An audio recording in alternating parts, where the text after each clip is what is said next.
Irmãos, esse salmo é um salmo de Davi, ele vem de uma trilogia. Davi escreveu 22, 23 e 24. E no Salmo 22 ele apresenta Jesus como um salvador, como aquele que se entregou. No 22, no 23 ele já apresenta como pastor, o bom pastor que dá vida pelas ovelhas, que cuida das ovelhas. E aqui no 24 ele já apresenta Jesus glorificado, Jesus triunfante, Jesus que venceu a morte.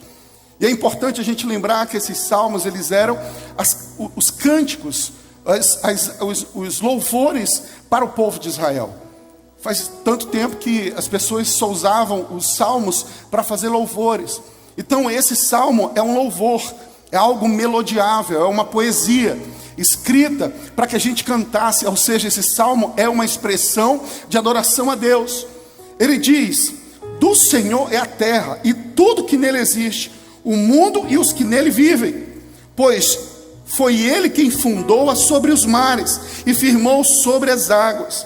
Observe bem, o texto continua, começa e inicia dizendo que do Senhor é todas as coisas. Esse salmo é um salmo messiânico.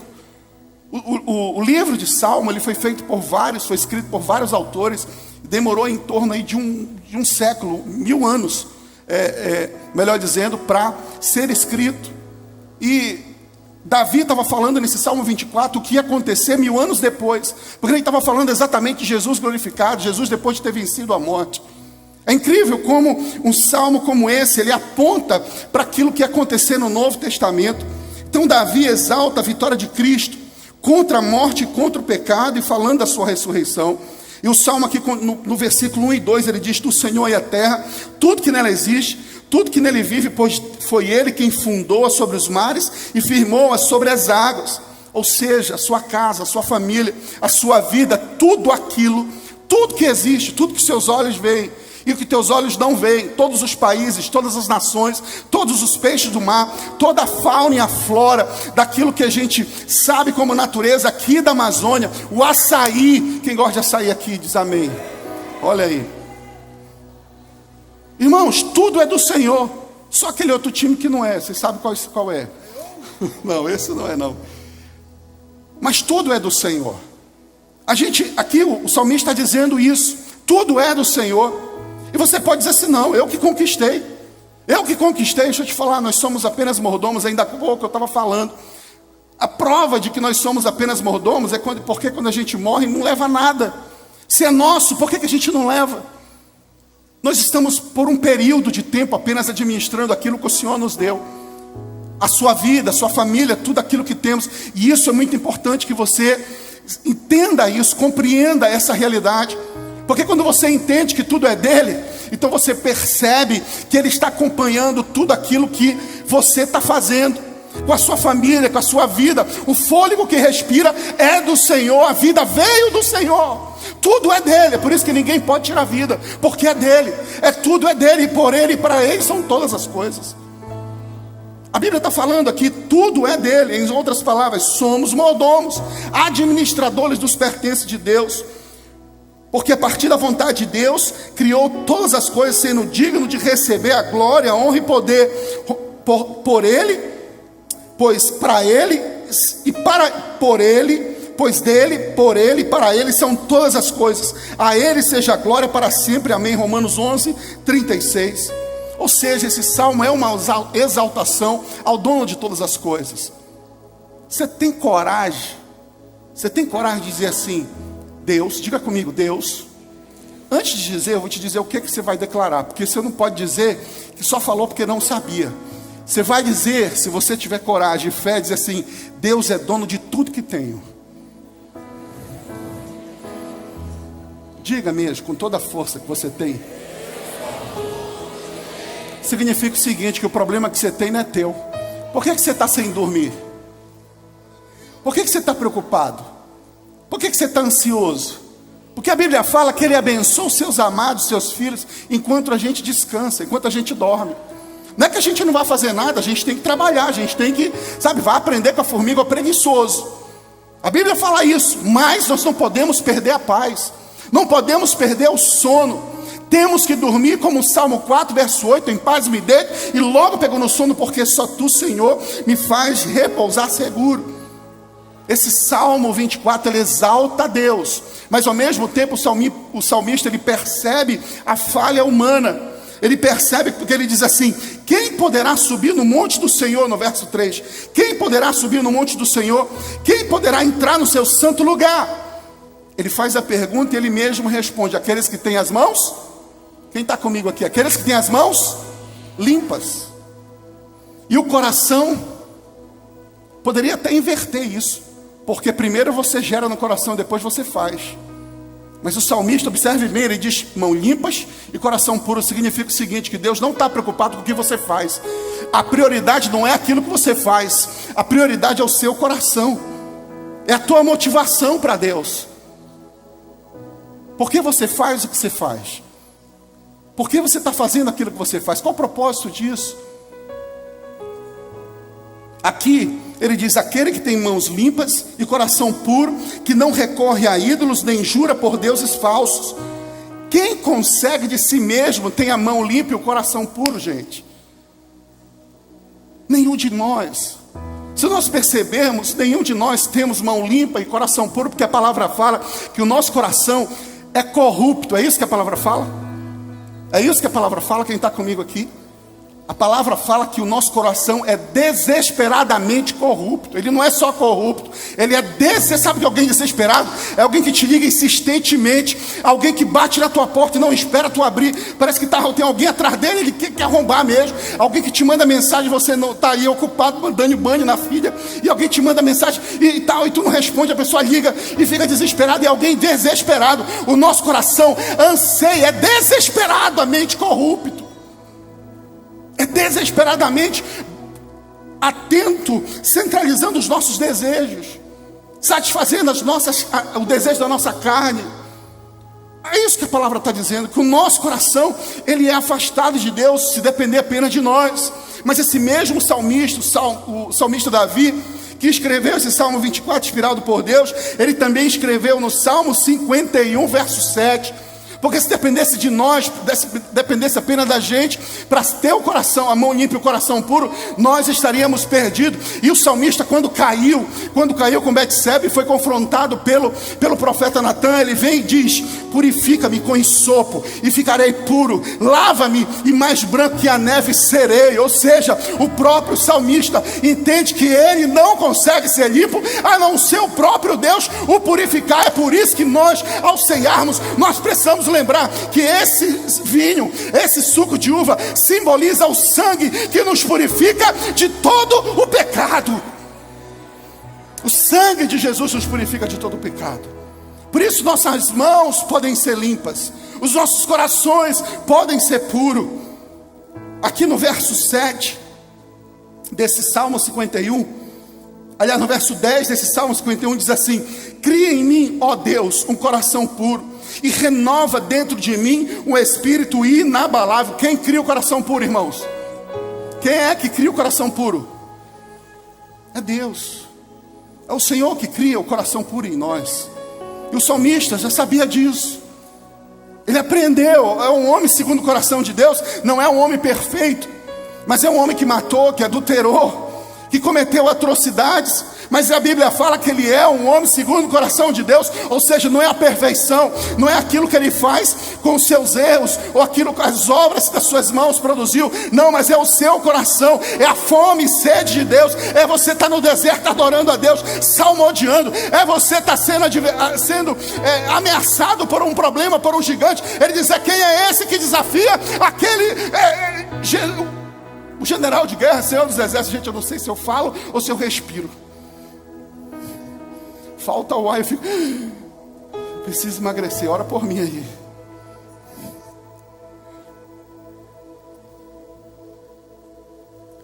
Então o salmista deixa claro que coração puro, as mãos limpas, não depende, não é a gente mesmo que se purifica, mas é o Senhor que cria. Provérbios capítulo 30, verso 5 diz: cada palavra de Deus é comprovadamente pura, ela é um escudo para quem nele se refugia. Querido, que significa o seguinte, que se eu quero ter as mãos limpas, o coração puro, eu preciso me refugiar na palavra de Deus. Eu preciso me refugiar em Deus.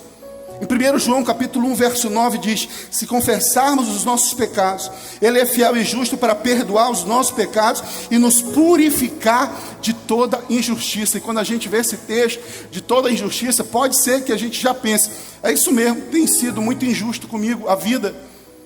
As pessoas têm cometido tantas injustiças comigo.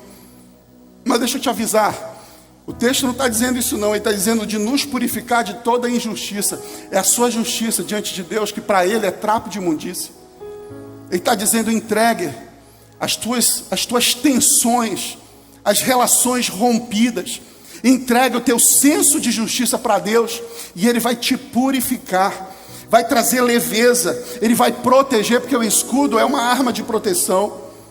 1 João capítulo 1, verso 7 diz também: se porém andarmos na luz, como Ele na luz está, temos comunhão uns com os outros, e o sangue de Jesus seu Filho nos purifica de todo pecado. Ou seja, a comunhão com os outros, a comunhão como igreja, também é uma realidade que coopera para que a gente tenha um coração puro.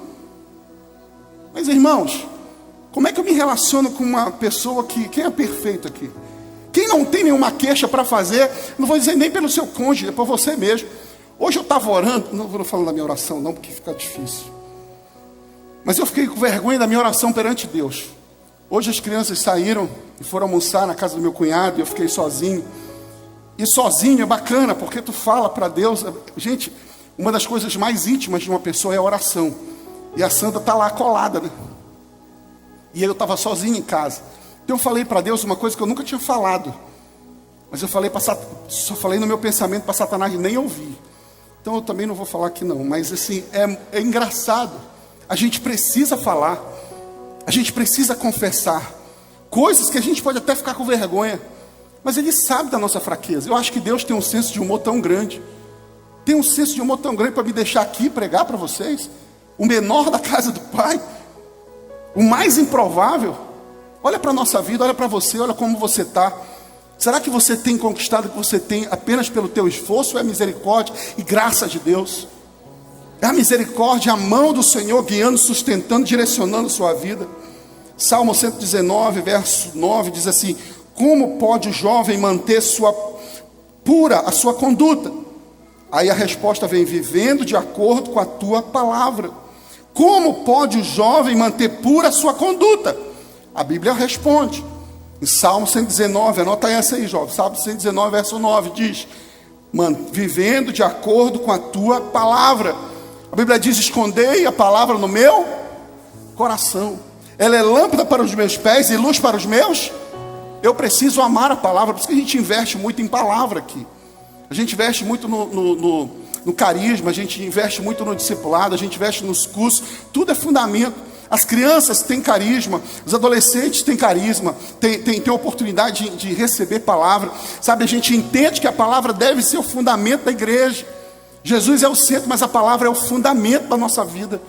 Não faz sentido se a gente usar uma outra coisa. Uma outra coisa pode auxiliar e ilustrar, mas a ilustração não substitui o fundamento. Quem está entendendo o que eu estou falando? Nós precisamos ter a nossa vida fundamentada na palavra de Deus. Salmo 18, verso 26 diz: ao puro te revelas puro, mas ao perverso reages à altura. O Senhor deseja que nós sejamos puros, por isso nós devemos nos achegar a Ele, e Ele nos achegará a nós. Ele nos purifica de todo pecado através do seu sangue derramado na cruz. Somente Ele. Nós sabemos que em Gênesis 3, o pecado entrou no coração do homem, entrou a partir da queda de Adão e Eva. E separou, havia uma divisão entre o homem e Deus a partir dessa queda. Como Paulo afirma em Romanos, todos pecaram e estão destituídos da glória de Deus. Ou seja, todos pecamos. Todos pecamos. Você pode ser alguém que se sente muito... Sabe, às vezes tem pessoas, e eu me encontro assim às vezes, a gente é rápido em julgar, é rápido em formar uma opinião, é rápido em a gente fazer um juízo sobre aquela pessoa. E aquela pessoa muitas das vezes não está querendo conselho, ela está querendo um abraço, ser acolhida. Ela não está querendo uma lição de moral, ela está querendo ser ouvida. A gente precisa emprestar o nosso ouvido, a gente precisa ter misericórdia das pessoas que amam com a gente, os nossos filhos. Às vezes a gente ouve tantas pessoas e a gente não tem paciência com as pessoas que estão próximas da gente. A Bíblia diz: ame o próximo como a ti mesmo. E o próximo está próximo, irmão. Nós somos igreja, mas existe alguém que é prioridade. A prioridade número 1, anote isso. A prioridade número 1 na vida de uma pessoa, de acordo com a palavra de Deus, é amar a Deus sobre todas as coisas. Então o maior mandamento é amar a Deus. Então a prioridade é amar a Deus. Mas o segundo é amar o próximo como a ti mesmo. Então a nossa prioridade é amar a Deus. A segunda, amar o próximo. Quem é o próximo mais próximo? É minha esposa, meus filhos. A igreja do Senhor é meu próximo. Mas eu não justifica eu estar fazendo a obra, eu trabalhar, eu conquistar coisas e perder os meus filhos, perder o meu relacionamento. O Senhor vai te cobrar, obreiro. É a prioridade, é a nossa família, é os nossos filhos, é a nossa esposa. Nós precisamos ter prazer em conversar, em dialogar. Isso é maravilhoso. O Senhor fez que a gente fosse, estabeleceu que nós nos tornássemos uma só carne. Isso é extraordinário. Dia 16, né, meu bem? A gente vai partir. Vamos nos tornar uma só carne. Então todos pecamos. A gente vai partir, não assim para a glória, irmãos, é para outro estado. A Ariane explica isso. É verdade, não é para a glória ainda não. Mas se eu quiser levar, amém. Eu só te digo, camarada, se... Não, deixa para lá. Às vezes eu penso e eu quero falar, mas é melhor segurar, né? Romanos 5,12 diz: Portanto, como por um homem entrou o pecado no mundo, e pelo pecado a morte, assim também a morte passou a todos os homens, por isso que todos pecaram. Então a palavra está dizendo aqui em Romanos que todos pecamos. Desde então a morte era certa para todos nós. Era impossível nos qualificarmos para entrar diante do Santo dos Santos por causa do pecado. Por isso estávamos condenados à morte, porque só Ele é fonte de vida. Nós precisamos entender que em João 6,35 diz: então Jesus declarou: eu sou o pão da vida. Aquele que vem a mim nunca terá sede, nunca terá fome. Aquele que crê em mim nunca terá sede. Se nós estávamos separados de Deus, e Jesus, ao morrer e ressuscitar, nos aproximou de Deus, Ele fez isso. Então Ele diz aqui nesse texto de João 6,35 que Ele é o pão da vida. Pão alimenta, pão traz energia, pão traz vigor, o alimento traz vigor, sabe? Ele é o alimento que nos leva, nos dá vigor, nos dá força para caminhar até a eternidade. Ele é o caminho, Ele é a verdade, a gente precisa ter fome e sede de Deus. Nós precisamos ter fome e sede de Deus. Ele também é a água. A Bíblia fala: aquele que vem a mim nunca, aquele que crê em mim nunca terá sede. Nós sabemos que sem água é impossível viver. Assim como a água está para o peixe, Jesus, a adoração, esse ambiente de adoração está para nós. Fora desse ambiente nós morreremos. É Ele que é a fonte de vida para todos nós. Mãos limpas e coração puro. Mãos limpas e coração puro. As mãos limpas são as nossas práticas. É aquilo que a gente faz. As mãos limpas por que eu faço o que eu faço? Às vezes a gente está justificando, dizendo: eu trabalho, eu faço a obra de Deus, eu me viro, eu gero fruto. Mas sabe, a gente sempre tem que perceber que existe dois frutos: o fruto que vem da carne e o fruto que vem do Espírito. E muitas das vezes o fruto da carne a gente acha que é a promiscuidade, é apenas o que está lá em Gálatas. Mas existe fruto também que você pode estar fazendo, que aos olhos humanos é um fruto bom, mas a sua motivação errada. O Senhor vai diante dele no dia do juízo final. Ele vai dizer: ei, você pregou, você cantou, você curou, você ganhou o mundo inteiro, mas apartai-vos de mim, maldito, porque eu não te conheço. A Bíblia fala isso, porque você produziu fruto com a sua mão, com a sua força, com a sua energia, mas esqueceu que existe um outro fruto, que é o fruto do arrependimento. Arrependei-vos e convertei-vos. Nós precisamos nos arrepender, e quem promove a obra de redenção e do arrependimento, que convence o homem do pecado, da justiça e do juízo, é o Espírito Santo de Deus. Muitas das vezes nós estamos sendo carnal dentro da igreja, sendo carnal no trabalho, sendo carnal no trânsito, sendo carnal com a nossa família, sendo carnal no nosso proceder. Mas essa noite o Senhor nos chamou para ser velado como vela no veladouro, e ser queimado, ter fome e sede de Deus, e dizer: Senhor, eu abro mão daquilo que eu sou, daquilo que eu tenho, porque eu reconheço que tudo que eu tenho é teu. Você ainda há pouco declarou: tudo que eu tenho é teu. Tudo que eu tenho é teu. Deus não aceita apenas as nossas obras, irmãos. Deus não aceita apenas as nossas obras. Isaías capítulo 1, verso 15 a 17 diz: quando vocês estendem as mãos, eu fecho os olhos. Sim, quando multiplico as suas orações, eu não as ouço, porque as mãos de vocês estão cheias de sangue. Lavem-se, purifiquem-se, tirem da minha presença a maldade dos seus atos. Parem de fazer o mal, aprendam a fazer o bem.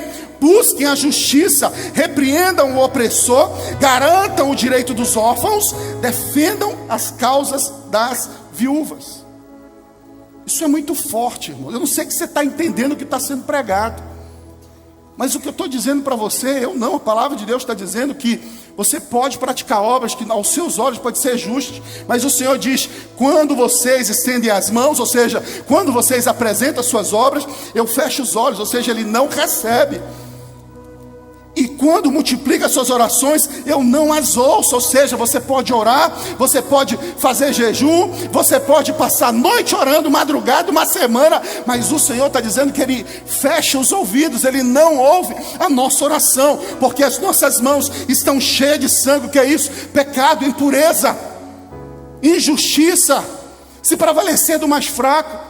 E Ele continua dizendo: lavem-se, purifiquem, tirem da minha presença a maldade dos seus atos. Parem de fazer o mal, aprendam a fazer o bem, busquem a justiça, repreendam o opressor, garantem o direito dos órfãos, defendam a causa das viúvas.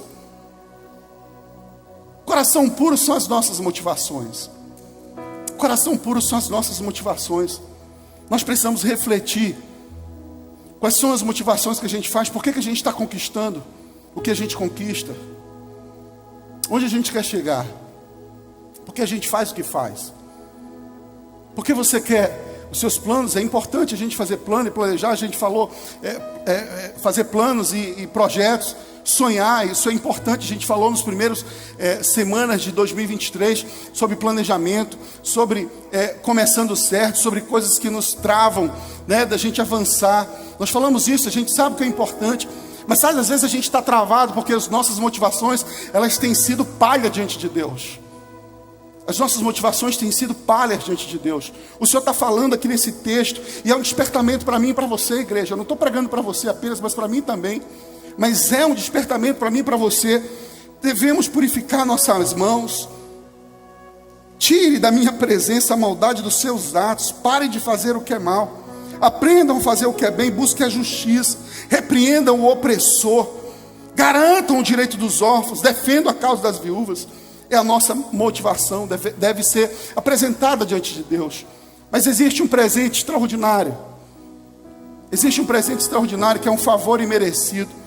Nesse verso 4 do Salmo 24 diz: aquele que tem as mãos limpas e o coração puro, que não recorre aos ídolos nem jura por deuses falsos, quem de nós por nós mesmos tem as mãos limpas e o coração puro? Nenhum de nós. Mas ele fala que aquele que vai ver o Senhor, vai adentrar no Santo do Santo, esses que têm as mãos limpas. Nós precisamos do favor de Deus para ter as mãos limpas e o coração puro, como nós vimos em Salmo 51. Salmo 35 diz: porque não passa de um momento a sua ira, e o seu favor dura a vida inteira. Ao anoitecer pode vir um choro, mas a alegria vem pela manhã. O Senhor não abre mão dos seus filhos. O Senhor não vira as costas para os seus filhos. A atitude de humildade de Jesus em deixar sua glória e ser obediente à vontade de Deus até a sua morte na cruz, livrou a humanidade da escravidão do pecado.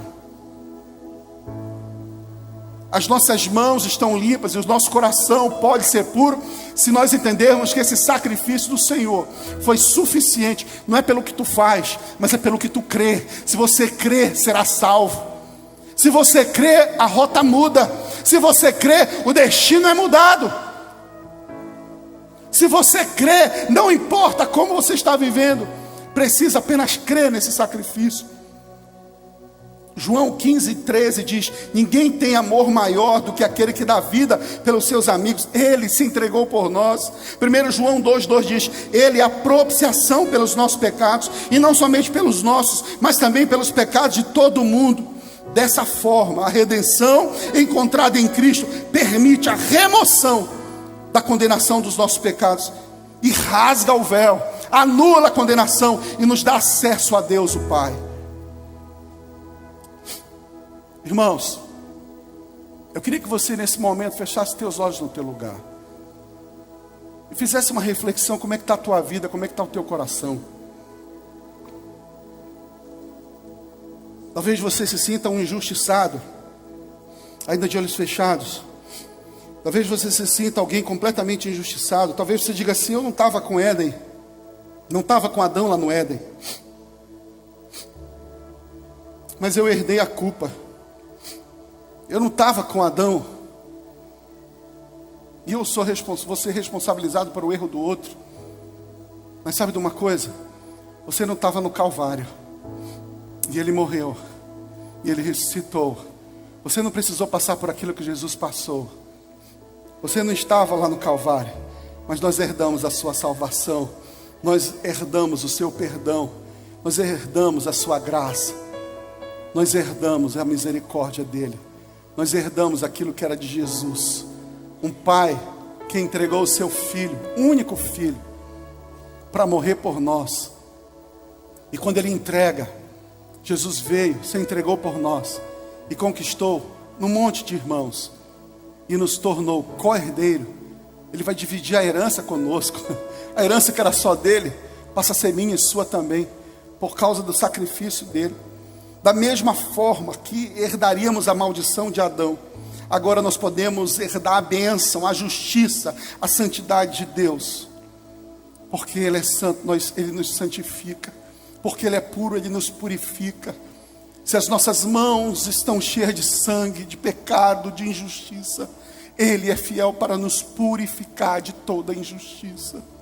Se o nosso coração está distante dEle, Ele nos atraiu nessa noite para dizer: filho, eu quero te abraçar, eu quero mudar a realidade da tua vida. É importante, é exigido um posicionamento, é preciso uma forma de corresponder àquilo que Deus disponibilizou para nós através de Jesus. A salvação foi de graça, mas custou um preço muito alto, custou a vida de Jesus. Precisamos buscar a face de Jesus. Salmo 24, versos 5 e 6 diz: ele receberá bênçãos do Senhor, e Deus, o seu Salvador, lhe fará justiça. São assim aqueles que que buscam a tua face, ó Deus de Jacó. Jeremias 29, 3 diz: vocês me procurarão e me acharão quando me procurarem de todo o coração. Queridos, nós precisamos buscar a face do Senhor.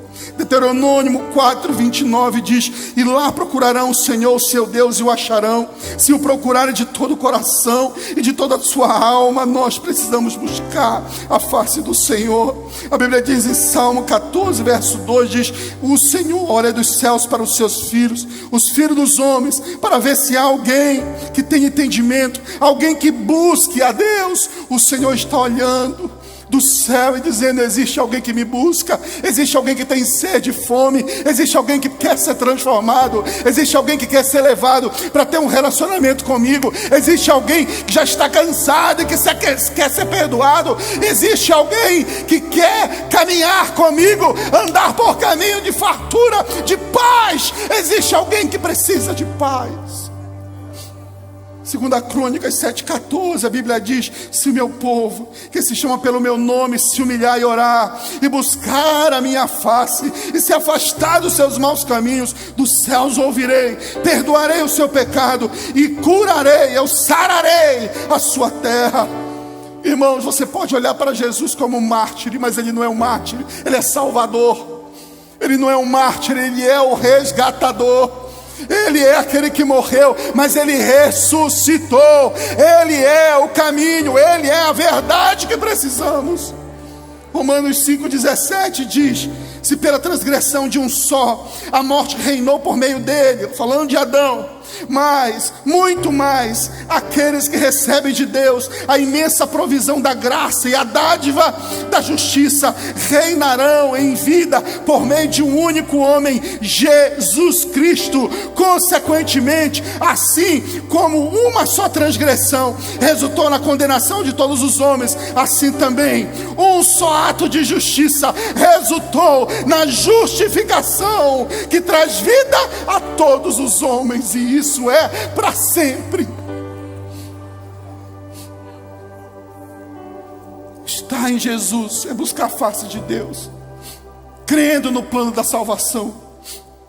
Lucas 19:10 diz: pois o Filho do Homem veio buscar e salvar aquele que estava perdido. 1 Timóteo 1,15 diz: esta afirmação é fiel e digna de toda aceitação. Cristo Jesus veio ao mundo para salvar os pecadores, dos quais eu sou o pior.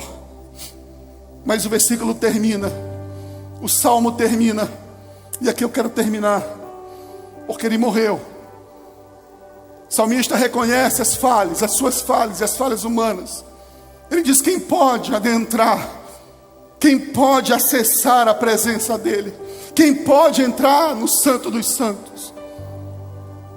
Aqueles que têm as mãos limpas e o coração puro. Mas era alguém que não tinha mãos limpas e o coração puro, mas reconheceu que o Senhor purifica. Talvez eu e você somos assim. A gente tem as nossas justiças, os nossos sensos de certo e errado. Mas sabe, nessa noite eu quero te chamar para esse ambiente. Nesse ambiente, para essa posição de dizer: a minha justiça eu entrego. Tudo aquilo que eu tenho como certo e errado eu entrego para Ele.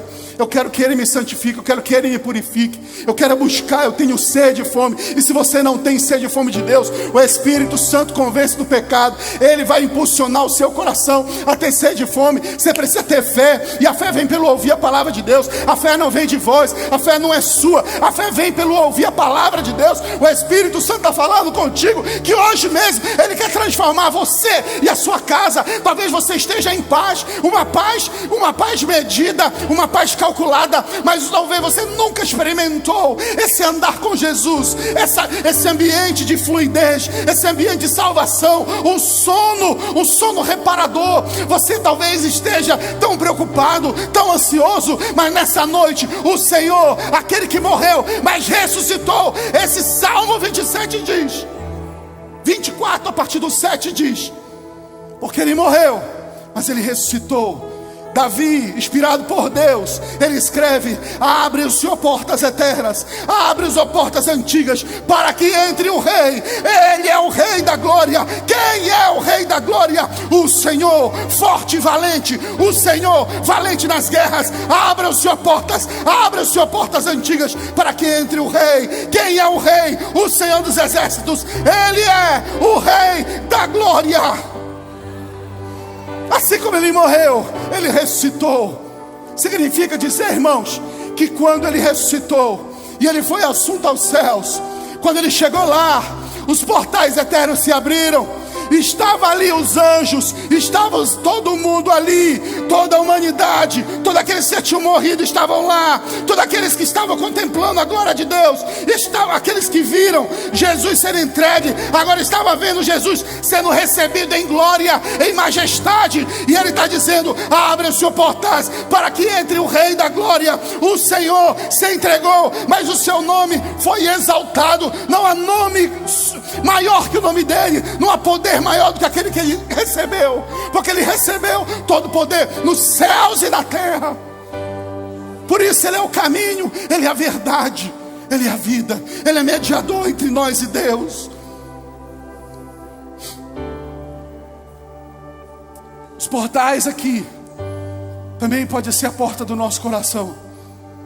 Abre esses portais, abre as portas antigas, os pensamentos antigos, os fundamentos que você considera como verdade para você. Abram suas portas antigas. O Espírito Santo de Deus está falando com pessoas aqui. Abrem-se, abram, entregue. Deixa entrar o Rei da Glória. Deixa entrar o Rei da Glória. Deixa entrar o Rei da Glória no teu coração.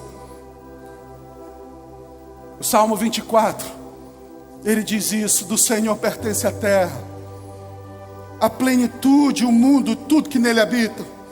Porque Ele fundou sobre os mares e sobre as correntes. Ele estabeleceu. Quem subirá no monte do Senhor? Quem subirá no monte do Senhor? Quem há de permanecer no seu santo lugar? Apenas o que é limpo e puro, limpo de coração, limpo, mãos limpas e coração puro. A gente não consegue se purificar e se limpar, mas o Senhor, Ele nos purifica. E o último texto que eu quero deixar no seu coração, Hebreus 10:19 diz: portanto, meus irmãos, tendo ousadia para entrar no santuário pelo sangue de Jesus, pelo novo e vivo caminho que Ele abriu, que Ele nos abriu por meio do véu, isto é, pela sua carne, e tendo um grande sacerdote sobre a casa de Deus, aproximemo-nos com o coração sincero, em plena certeza de fé, tendo o coração purificado da má consciência e o corpo lavado com água pura. Guardemos firme a confissão da esperança sem vacilar, pois quem fez a promessa é fiel. Cuidemos também de nos animar uns aos outros no amor e na prática das obras. Não deixemos de nos congregar, como é costume de alguns. Pelo contrário, façamos a admoestação, ainda mais agora que vocês veem que o dia se aproxima. O dia se aproxima, querido. O dia se aproxima. Jesus conquistou por nós. E o que Ele conquistou, em Hebreus 2,14 diz: visto pois que os filhos têm participação comum da carne e do sangue, também Jesus igualmente participou dessas coisas, para que por sua morte destruísse aquele que tem poder da morte, a saber, o diabo, e livrasse todos os que pelo pavor da morte estavam sujeitos à escravidão toda a vida. Jesus conquistou. Jesus conquistou. O poder da morte estava sobre Satanás. Jesus conquistou e livrou todos os que estavam com medo da morte. Talvez tem pessoa aqui que não dorme direito com medo da morte, preocupado com amanhã. Não precisa tu te preocupar, querido. É só entregar sua vida, confiar no Senhor. Confiar no Senhor. E Ele chegou no céu vitorioso. Ele venceu a morte, chegou no céu vitorioso. Vitorioso. Apocalipse capítulo 5. Esse sim é o último versículo.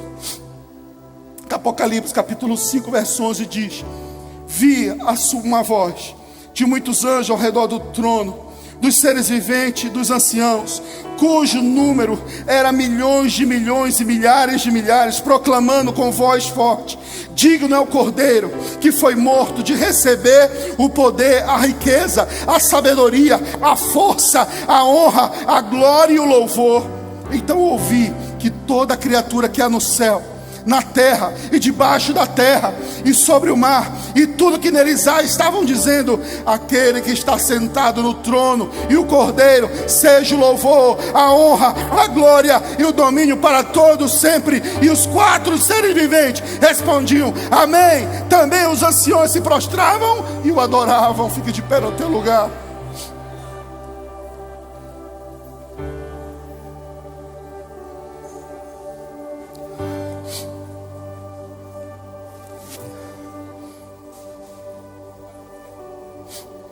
Queridos,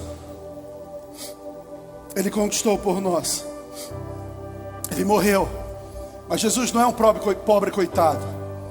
Jesus conquistou coisas extraordinárias.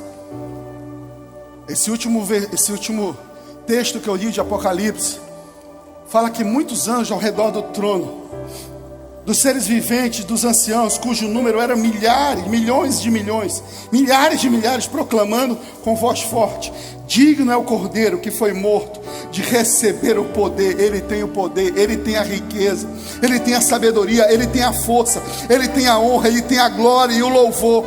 Então ouvi que toda criatura que há no céu, sobre a terra, debaixo da terra e no mar, e tudo que neles há. Estavam dizendo: aquele que está sentado no trono e ao Cordeiro seja o louvor, a honra, a glória e o domínio para todos sempre. Para todos sempre. Eu não sei como você chegou aqui, mas esse Jesus, Ele está aqui. Ele está olhando para você. Ele está olhando para o teu coração. A Bíblia diz que eu que estou à porta e bato. Aquele que ouvir a minha voz, eu entrarei, cearei com ele, e ele comigo. O Senhor quer ceiar com você nessa noite. Cear é ter comunhão, é te fazer parte da família de Deus. Não é uma religião, é dizer: eu aceito. Eu te aceito como único Salvador. Eu te aceito como único caminho. Eu te aceito como verdade para a minha vida. Eu entrego as minhas verdades para ti, porque as suas verdades são mais poderosas do que as minhas. Eu entrego os meus conceitos. Eu reconheço que a minha mente precisa ser transformada pelo teu poder, porque eu quero transformar a realidade onde eu vivo. Porque para transformar a tua realidade, o teu ambiente, o teu estado, a tua nação, é preciso transformar a sua mente. Não conformai-vos com esse mundo, mas transformai-vos pela renovação da sua mente. O Senhor quer renovar a mente aqui. O Senhor quer trazer de volta pessoas que se afastaram do caminho do Senhor. O Senhor quer dar uma experiência para aquele que nunca confessou a Cristo como Salvador. Isaías 55 diz assim: que o ímpio abandone o seu caminho, e o homem mau os seus pensamentos. Volte-se ele para o Senhor, que terá misericórdia dele. Volte para o nosso Deus, pois ele perdoará de bom grado. O Senhor perdoará você de bom grado nessa noite. Você precisa só tomar uma decisão. Você precisa apenas tomar uma decisão. O Senhor perdoará você. O Senhor abraçará você. Nós não estamos aqui para julgá-lo, mas para amá-lo, para dizer que há uma porta, uma oportunidade. Novos começos. Um lugar de novos começos. Um lugar de novos começos que está escrito ali. Não é uma casa, não é esse prédio, é esse ambiente. Esse prédio sem o Espírito Santo, ele não transforma. Mas qualquer lugar com a presença do Espírito Santo transforma, traz esperança, muda vidas. Novos começos é a presença do Senhor. Novos começos, esse ambiente de novos começos é onde o Espírito Santo está. E Ele está aqui, Ele está falando contigo, tocando o teu coração, te trazendo, mas Satanás também. Nesse momento há uma guerra e a igreja fica em espírito de oração. Há uma guerra travada. Satanás gerando dúvida no teu coração, dizendo: como é que eu vou viver? Como é que eu vou abrir mão das minhas amizades? Como é que eu vou abrir mão dessas coisas que são boas? Deixa eu te falar, são boas, mas no final você sabe que são caminho de morte. O Senhor é vida, é esperança, é alegria, é paz para mudar a tua vida. Romanos 10, 9 diz: se confessar com a sua boca que Jesus é o Senhor e crer no seu coração que Deus o ressuscitou dentre os mortos, você será salvo.